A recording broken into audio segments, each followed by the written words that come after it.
Der er vist noget galt her. Hvor er I mange?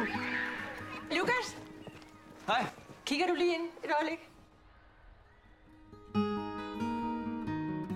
Hvad er det for noget? Hvad er det, der er sket? Ja, det kan jeg ikke sige. Måske det bedste, at du tager fri et par dage, ikke? Så kan vi få det her på plads sådan stille og roligt.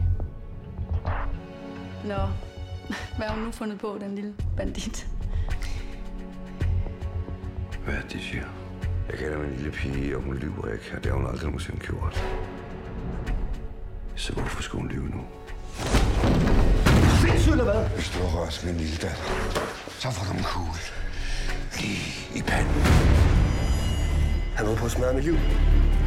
Så ringede og sagde, at du har skidt alt muligt klam nede i børnehaven. Du skal ikke høre på, hvad de siger, Magnus. Det er min bedste vens datter, det ved du godt, ikke? Jeg tror på børnene, Lukas. Det har jeg altid gjort. Men for helvede, du har jo ikke gjort noget. Det er dem, der er blevet syge i hovedet.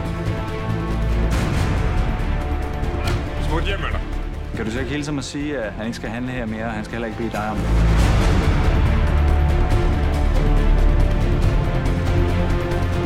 Vil du sige noget til mig? Hold op, Lukas! Hele byen står og hører på